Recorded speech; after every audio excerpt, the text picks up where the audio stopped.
Welcome to Sports Beat KC, the Kansas City Star's daily sports podcast presented by Big O Tires. It's Monday, February 10th, and I'm your host, Blair Kirchhoff. Royals beat writer Lynn Worthy is winging his way to surprise Arizona today, but we tracked him down before Wheels Up.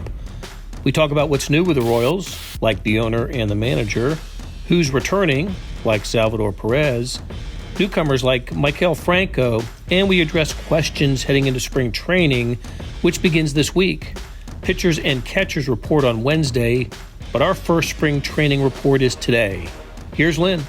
Well, through the miracle of podcasts, we are actually recording this while you're flying. No, we're not.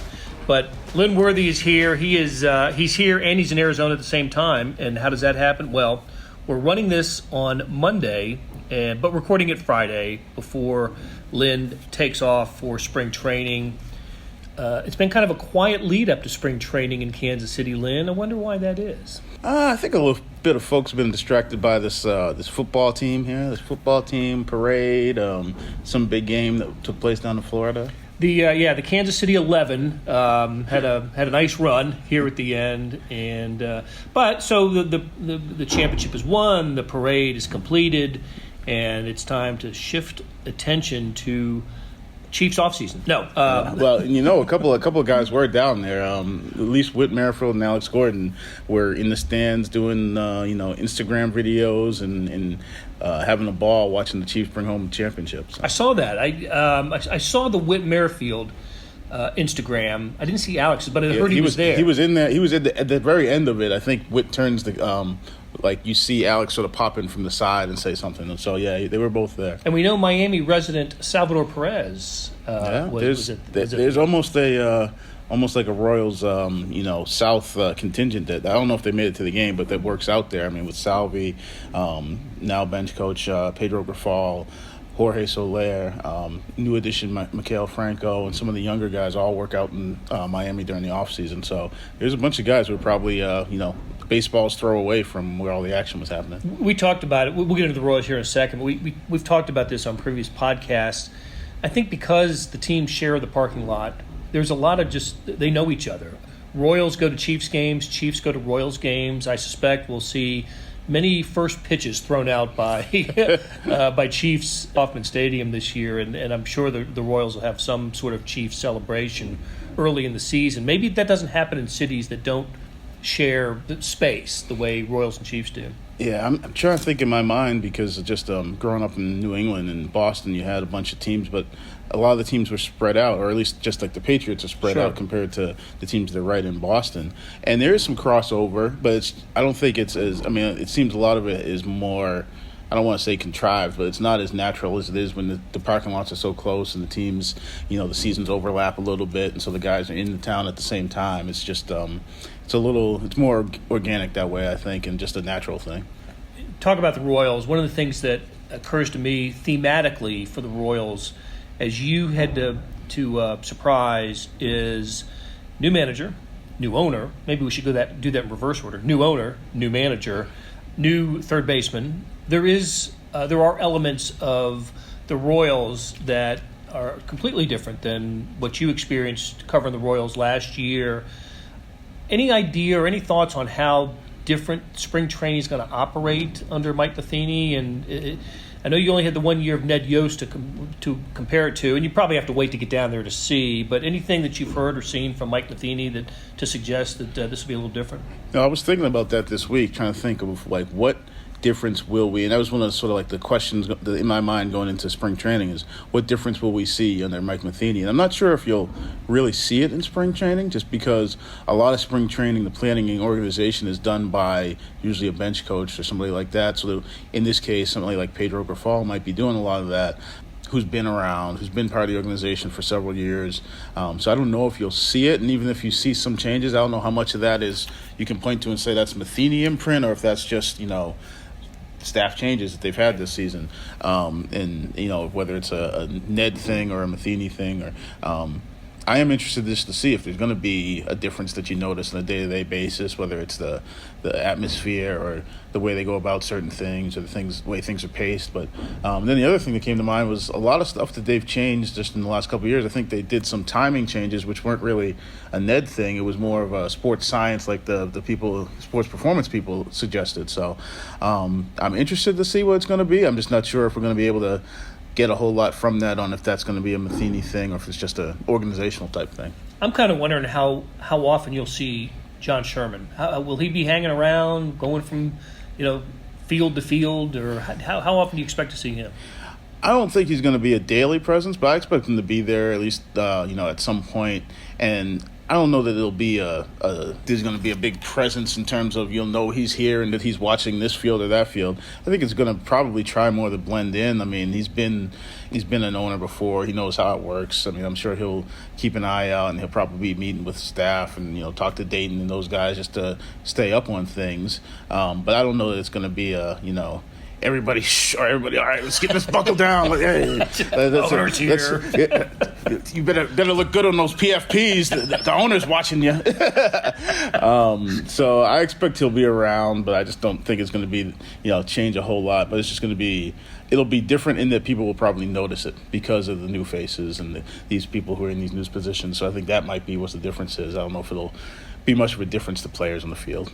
I'll be curious to see if he gets around on his legs or on a golf cart, because that's spring training is about the golf carts and getting around for some folks down there. Because how many fields? I mean, we're talking about a handful of fields. Yeah, there's upper fields, there's lower fields, and then for some reason in my head I want to say 4, but I feel like there's more than 4 because once you get to the upper fields, there's multiple fields that are all right next to each other. So I think it's probably more like 6 or 8 fields, but probably should know, but I can't remember off the top of my head. I mean, I know I'd like a golf cart, but I don't think anybody's doing that for me. No, nobody's helping you out on that. I've told people that go to spring training that it is. Look, the Royals want you to come to games at Kauffman Stadium, and it's a great experience to go to see a Major League Baseball game. But if your idea is to get close to the players and just be close up to see, even if you don't see games, the part of spring training that's open to the public before games start is really fascinating to me. I mean, you can watch some players go through drills or something. You can actually I've seen people walk with them from field to field and get autographs. And it's really a closeness that you don't have during the regular season. Yeah, I mean, there's nothing like it during the regular season because you're once things get to actual games and you're in the ballparks and everything's so formal and you got to sort of keep that separation. But spring training, it's like. If you ever went to, I mean, I don't want to say Little League, but like if you're high school or Legion or something like that, where it's it's these fields where you're not that far away, where you can stand at the backstop and watch what's going on, and they can hear you. I mean, like it's that close, that type of a thing in spring training. And when you get all the minor leaguers there and things like that, I mean, like you might be able to walk right up to some of these guys who are on the minor league side and have a short conversation with a Bobby Witt Jr. or somebody like that. So it's that close of an environment. There's nothing like that in Major League Baseball. I mean, even minor league baseball, I covered it for a long year. You get closer, I think, in some of those small settings, but it's different than spring training. Okay, let's talk about one of the latest acquisitions and what the expectation for Maikel Franco is. Penciled in as the starting third baseman. I thought it was interesting that the Royals started talking about moving Hunter Dozier around before they signed Franco. So I don't know if they had that in mind when those conversations were happening, but they foreshadowed the signing of Maikel Franco. I mean, we saw Hunter Dozier play some outfield last year at the end of the season, and at the time it was trying to get a lot of guys into the lineup and get looks at a lot of guys.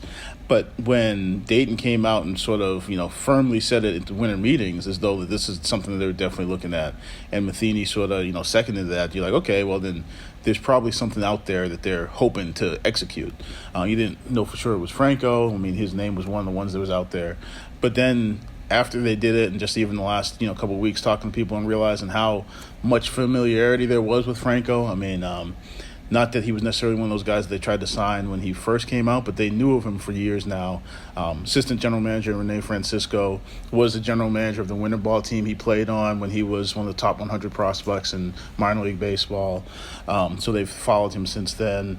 I think they've known of him, and I mean, again, one of the guys who's top 100 prospect. Everybody in baseball knows the type of a talent.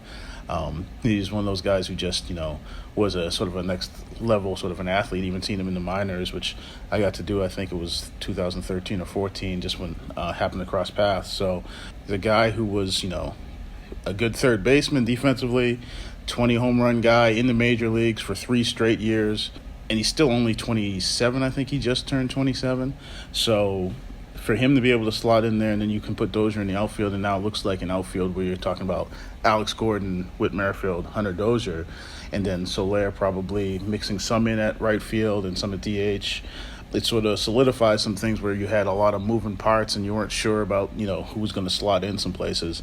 And he's a guy who potentially, I think they think there's still upside there for a guy who's, who was looking like one of the best young players in baseball and then just sort of dropped off the last couple of years. The age is right. Just should be like entering his prime at 27, as you mentioned. His slash numbers dipped last year. What was any explanation for that? Some of it, I think, was, the old bad luck thing where his batting average on balls in play at the time that they actually sent him down at one point last season was one of the worst of anybody who qualified. So that's, literally, once you put the ball in play, what happens with it is something you can't really control. And so that batting average on balls in play is one of those things that sort of measures that, like if you're just getting, tough breaks, if everything finding a hole, those sorts of things. This is one of those stats that kind of measures that. And it was I think it was the worst or one of the top of the bottom 3 of anybody who qualified at that time. He has worked on, and the Phillies were trying to get him to work on, I believe, trying to get a better launch angle because he puts a lot of balls on the ground. And for a guy with that type of power, and he's not a particularly fleet of foot, ground balls just aren't going to help him put up significant numbers. And so last year was bad for that. But a lot of the numbers didn't change. That was the one thing that was sort of weird is like his hard hit rate, his launch angle had been similar for past years. His walk rate, strikeout, not a lot of that changed. So it was one of those things where you look at it and you say, the things that he did the year where he was hitting like 270 and 25 homers and 90 RBIs, whatever the numbers weren't that different than what he did last year. Just the numbers didn't come out that much. And he's already been working with the staff down in Miami this offseason on some things, some changes that they think is going to make him more comfortable at the plate. Spent some extra time down there. I read from your story he was supposed to be down there for a week, and they were working with him for close to a month. Yeah. He went down there and just sort of got grinded and just didn't want to stop. He was up early every day working in the gym, working with Pedro Grifol, Mike Tozar. There's a group of the guys out there: Salvador Perez, Jorge Soler, some of the young guys, MJ Melendez, who work out there every offseason, and he jumped right in with that group and just, made himself sort of a part of that group. And so far, we talked to him at FanFest. It seems like he's just really anxious to be part of this new organization, new team. He even got a new look where Salvi said he didn't recognize him when he saw him in the gym because he'd cut off all the dreadlocks. But yeah, he's ready to go. Okay, let's get up to speed with a couple of players who didn't finish last year. Salvador Perez didn't play at all last year because of Tommy John. But Alberto Mondesi did not finish the season, had some shoulder surgery. Is the expectation that he is will he start spring training, or are they just hopeful that he's going to be ready for opening day? He's still rehabbing. The latest, as a matter of fact, I think the Royals just put up a video recently on their social media, and I think it's basically every 2 weeks there's going to be another checkup to see if he's going to be cleared to do a little bit more. He's swinging from the left side of the plate, I believe, right now, not the right side yet, but he's been taking ground balls, throwing. He's not cleared to actually dive for balls yet, so he still has some steps to take, but he'll be participating, I believe, as soon as they start spring training. I just don't know if he'll be full go. And then, so he probably won't be playing in games as soon as the games start, but it sounds like he may be cleared to play in games before they leave. And so they're still looking at opening day as a possibility because they had said opening day months ago. And so I had asked Dayton again at FanFest because I was like, is opening day sort of we think he'll be fully healthy by opening day sort of a thing, or was this he'll be ready to play in games opening day. And they think playing games is still a possibility for him for opening day.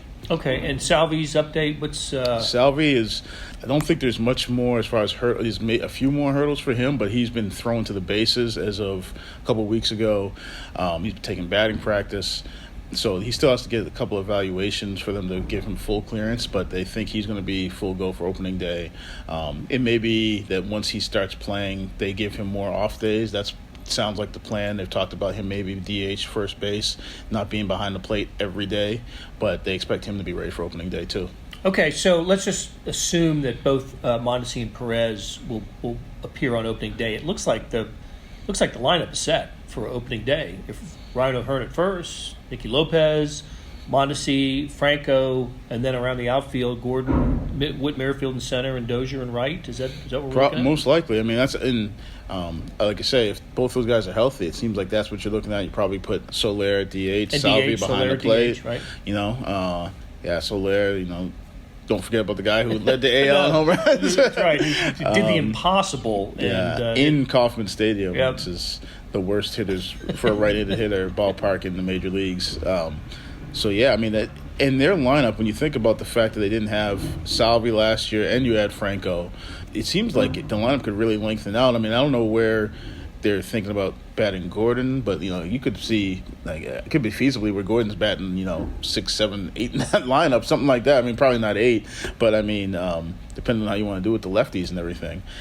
So in theory, it seems like the lineup lengthens out a lot this year, and it looks like there could be more of a stable lineup, even though there's still to talk about. Well, you're going to have to put. Soler probably gets some time in the outfield, whether or not Dozier's always going to be in right field, whether or not Salvi's going to end up taking some DH or first base time. So there'll be still some mixing and matching, but it seems like you've got a pretty solid look as far as every day having guys in the same spots. Okay, let's take a break, and when we come back, we'll talk about pitching, and I think there's some questions there that are interesting with some prospects. We'll be back right after this. Our biggest tire sale of the year happening now at Big O Tires. Buy 2 tires, get 2 free on select tires in stock. That's 2 tires free when you buy an alignment and tire protection package. That's 50% off tires at Big O Tires. It's going on now, but it all ends soon. Buy 2 tires, get 2 free at all participating Big O Tires. Installation additional plus shop fee of up to 10% of non-discounted retail price, not to exceed $35. Hurry, sale ends Monday, President's Day. Hey, it's Blair. Hey, we have a special subscription offer for SportsBeat KC listeners, unlimited digital access to the Kansas City Star's award-winning sports coverage. Sign up now for 1 year of Sports Pass for access to all the sports news, features, and columns we have to offer. And it's only $30. That's a 40% savings off our regular rate. For your convenience, your subscription will automatically renew after the initial term at $50 unless you tell us to cancel. A lot of subscription services won't tell you that. They'll just sneak it on there. We just told you. Your subscription helps support the sports coverage of kansascity.com and the Kansas City Star. Please visit kansascity.com/SportsBeatKC offer to get this special offer. And as always, thanks for listening. Lynn Worthy, the Star's Royals beat writer, is here. And he's in Arizona at the same time. It's really amazing. Actually, we're recording this on Friday and presenting it as spring training opens up. What's the exact date? When pitchers and catchers report on Tuesday. Okay. Yeah. And then the first full workout is supposed to be Wednesday. Well, first workout for pitchers and catchers Wednesday. I want to say 17th is for. Is that the report date for? Full squad. I want to say that's the report there. I'm not looking at it, but I know it's about the next week that everybody else will be there, have to be there, and then full workout after that. And so we're really only we're less than 2 weeks from full workouts and everybody being in camp and getting the thing going full steam. The starting rotation seems there are candidates that locked in, maybe too strong a word, but you could project. Yeah, you could probably 3 or 4 of these guys, right? Probably pencil in about 4 guys, at least right now, to start the season, between the lefties, Danny Duffy and Mike Montgomery, and then Brad Keller and Jacob Junis as the right-handers, the 2 younger guys coming off of they're still fairly early on in their careers as starters, whereas Duffy and Montgomery have been around. And then that fifth spot might be one of the most intriguing questions of the camp, is just figuring out who's going to be in it. Might be more interesting who's not, just because, you don't know whether or not some of these prospects, whether they'll pull the trigger on putting one of them in that fifth starter spot to start off the season. But it's a possibility, and nobody's shooting it down. And Dayton hasn't shot it down. Matheny hasn't shot it down, and they're all being camp. It's almost like they're inviting them to be that guy. They come get it, because it's here and it's available for you. Yeah, and it was sort of interesting to hear Dayton basically say, when asked about adding somebody to maybe fill that fifth starter spot, for him to almost mention, like, you don't want to block these guys is, I think for Royals fans it's probably a little exciting to hear that, just the fact that, like, okay, you maybe thought, okay, well, they're going to plug somebody in there and not let these guys get there yet, but they're sort of leaving the door open for maybe a Brady Singer or a Jackson Kowar, who, I mentioned those guys specifically because they were at AA last year. I don't know if guys who were just at A-ball last year would make that big jump, but those two guys pitched at AA, spent significant time there, are pretty much knocking on the door and had success at those levels. Could one of them be in the fifth starter spot? I mean, it's a real possibility, at least right now as we sit here. Daniel Lynch is another name that I've heard is a possibility, but not as maybe. Yeah, he was behind a little bit last year because he had a little bit of an elbow thing that kept him out for, I think it was better part of a month. So he missed time during the minor league season. Otherwise, he probably would have gone up to AA, it seems like. And then he got some more innings in at the Arizona Fall League, basically because he missed so much time. So he's another one, and he's a left-hander who throws hard, who some people have him, some of the publications have him listed as the top pitching prospect above Jackson Kowar and Brady Singer. So yeah, he's another one. I just, the fact that he hasn't pitched above single A is the only thing that makes me hesitate. But I mean, they're not ruling anybody out. I mean, these guys are all being big league camp and are all going to get their chance to show what they can do. And some other names that are familiar to Royals fans and guys that have had moments for the Royals: Glenn Sparkman, Jorge Lopez, and Eric Skoglund. Yeah. I mean, I think they've pretty much said, and Dayton has been saying this going back to when I spoke to him at the GM meetings, that they want to have Sparkman and Lopez in the bullpen. They feel like that's the role that they should be in the last couple of years because of the pitching, the lack of depth, and the lack of options. Both of them have started at times, but the bullpen really seems like the role, and the bullpen is an area that they've really looked to try and shore up this offseason.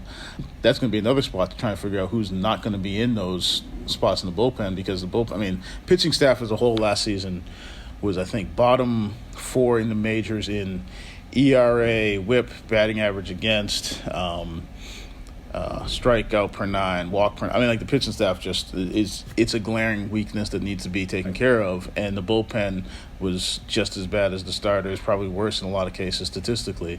So they're trying to shore that up, and you talk about, moving Lopez and Sparkman, adding some guys, whether that's Trevor Rosenthal, Greg Holland, who they signed to a minor league deal just in the last couple of weeks.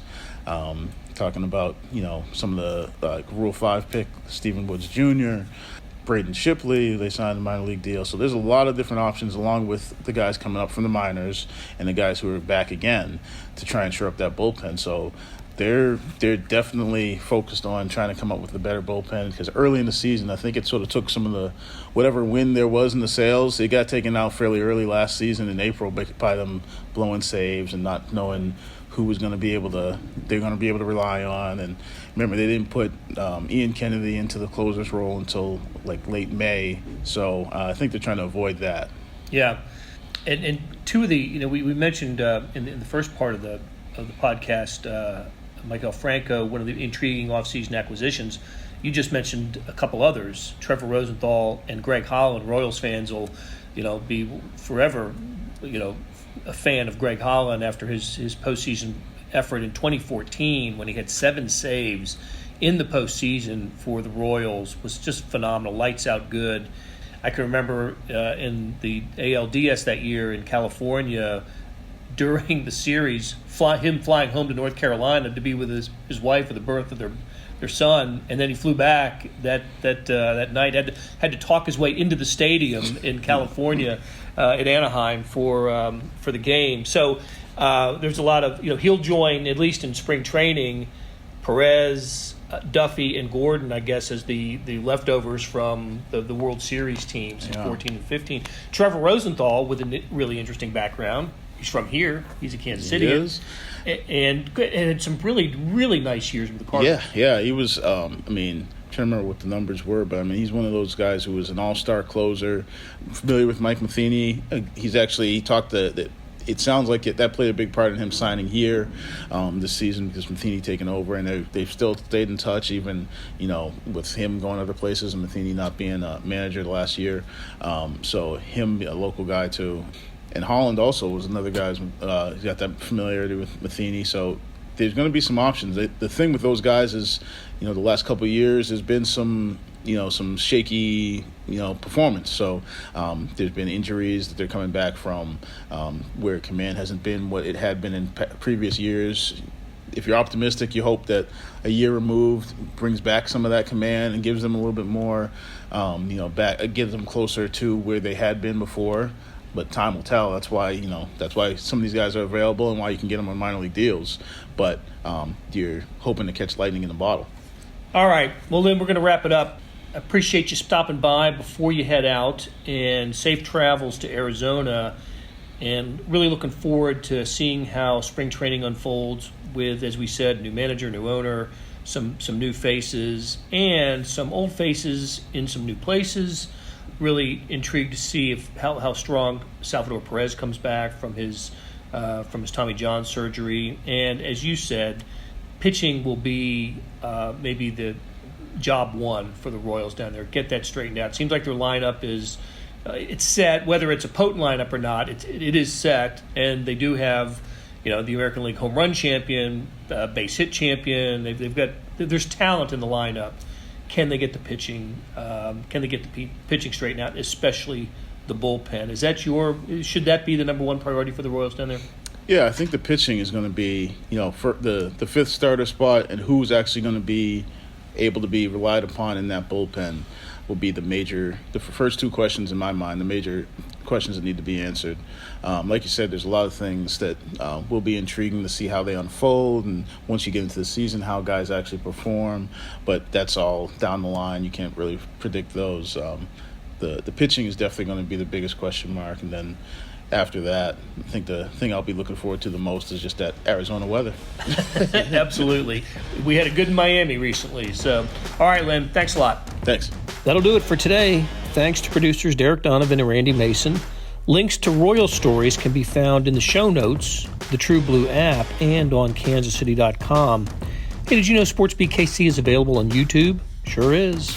That's where I've been going to listen to the current and back episodes. It's also available on kansascity.com and just about everywhere else you access podcasts.